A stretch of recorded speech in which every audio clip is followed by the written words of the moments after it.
les hablaremos sobre la vulnerabilidad y resiliencia de ecosistemas inmaduros e inestables. Un ecosistema inmaduro es aquel que se encuentra en una etapa temprana de desarrollo. En esta fase todavía no tiene una estructura ecológica compleja ni una diversidad alta de especies, y esto lo hace mucho más frágil ante cualquier cambio del ambiente. La principal característica de estos ecosistemas es su poca diversidad biológica. Al haber pocas especies y pocas relaciones entre ellas, cualquier perturbación, como incendios, sequías, contaminación o actividades humanas, puede afectar seriamente su funcionamiento. Si una especie desaparece, no existe otra que pueda ocupar su lugar, lo que provoca desequilibrios rápidos y fuertes en todo el sistema. Aunque al inicio pueden ser bastante productivos, esta productividad no significa estabilidad. De hecho, su falta de complejidad los vuelve incapaces de resistir impactos grandes, y por eso tienden a sufrir daños más severos que los ecosistemas maduros. En resumen, los ecosistemas inmaduros son muy vulnerables porque aún están formando las conexiones, la diversidad y los mecanismos necesarios para resistir perturbaciones. Son sistemas frágiles que requieren tiempo y condiciones favorables para evolucionar hacia estados más estables y resistentes.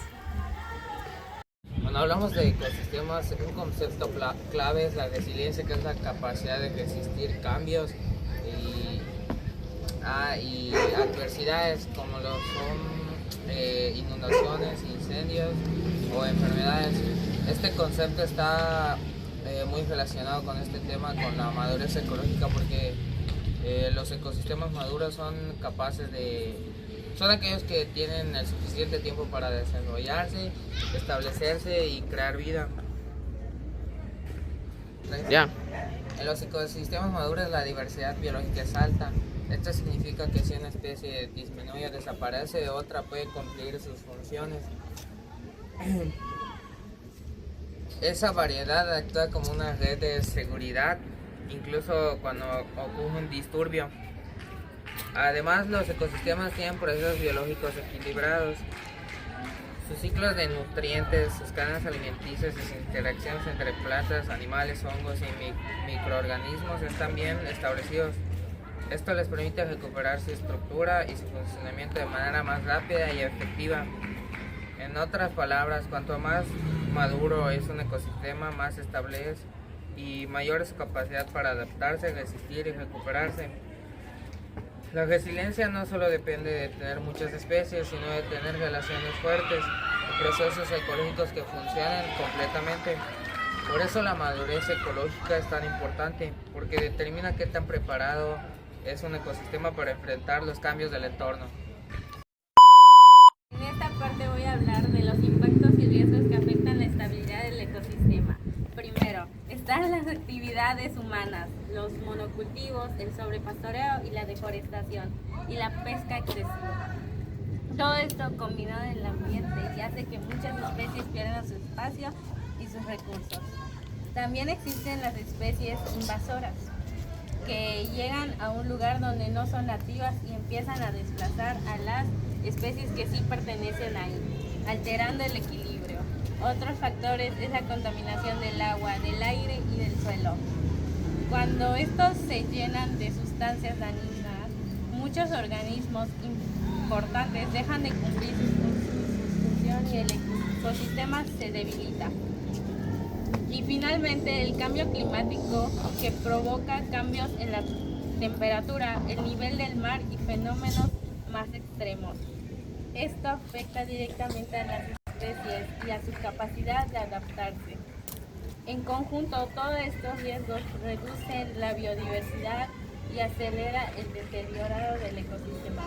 Por eso es importante conocerlos y trabajar para reducirlos. Para fortalecer ecosistemas inmaduros, para reducir la vulnerabilidad,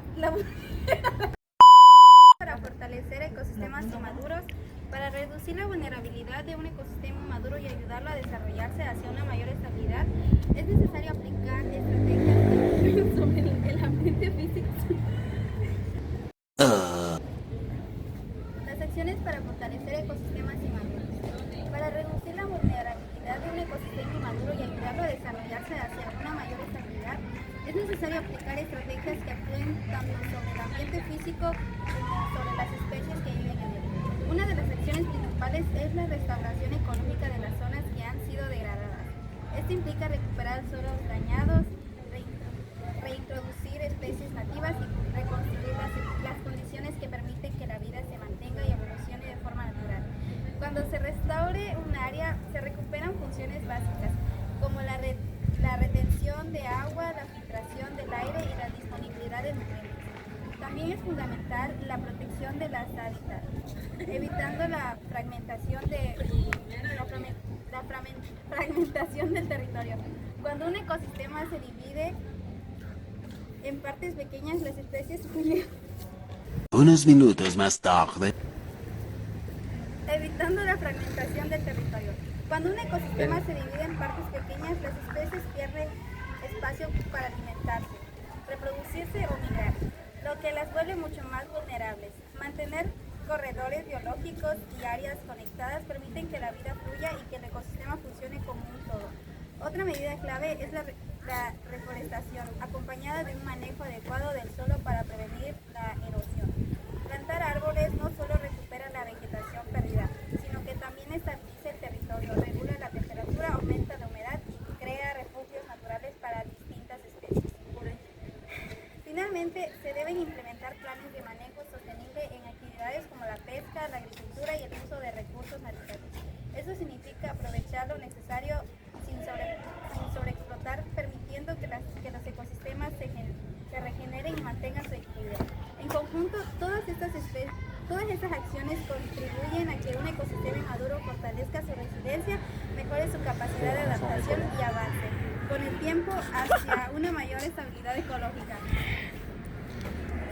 La asociación ecológica y el papel de los procesos naturales. La asociación ecológica es el proceso mediante el cual un ecosistema va cambiando y recuperándose y haciendo más estable en la naturaleza con el paso del tiempo. Este proceso ocurre de manera gradual pero constante y permite que un área afectada por un distribuidor,